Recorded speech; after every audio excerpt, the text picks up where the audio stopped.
I'm Trevor Rainey, and this is my reaction video. So, typically, when working in groups in the past, I found myself assuming the role of a follower, and I would just do any work that the others would assign to me.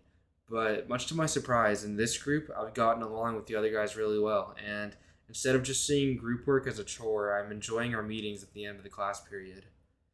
I have found myself giving much more input than I've ever done when working in groups in the past, and I even found myself volunteering to do work for others that I normally wouldn't want to do. And personally, I consider us to be more of a team than a group because a group sounds like people who are forced to work together and are just focused on getting good grades in the class and doing their tasks. But I believe we're more than that. And when we're discussing our group roles, almost everyone saw themselves as an information gatherer and a follower. While this may seem bad, I think it shows how we all equally value each other's opinions and thoughts. And us seeing ourselves in this role means that no one is trying to take charge, but we all equally input into conversations. There are many unspoken norms of our group. Obviously, the formal norms are things such as making sure you do your part and showing up to the group meetings every week.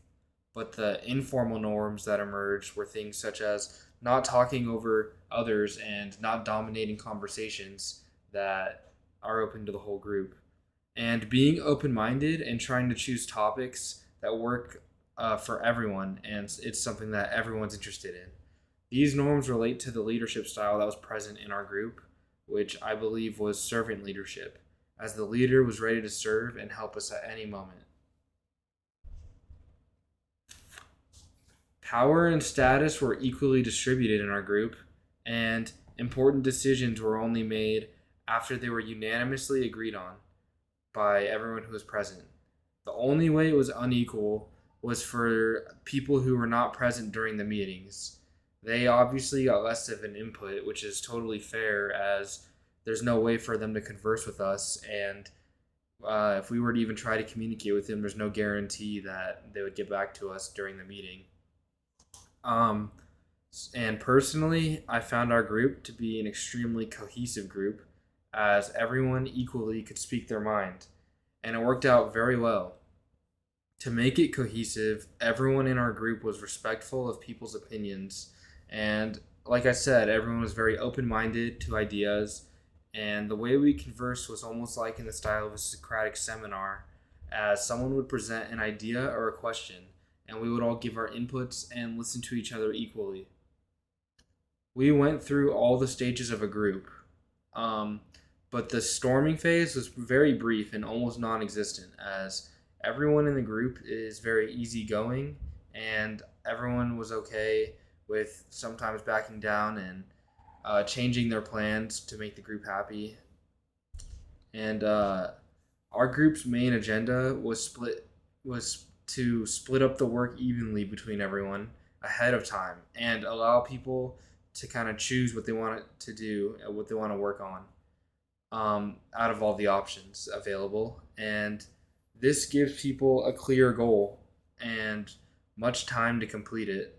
And if your agenda is this way, it's very beneficial as it just makes everything so much more straightforward and more efficient, in my opinion. And I personally feel that our group is very successful as so far, and I think we work very well together. To improve our group, I'd maybe suggest perhaps just writing things down more and saving information to share with everyone as a group more, as it would be helpful to have easy access to information like what we talked about, and in case someone missed a day, they could just go into the groups tab and read what we talked about. And for the most part, we do really well with that. But yeah, there's always room for improvement. And so I'm Trevor Rainey, and this was my reaction video to working in groups. Yep.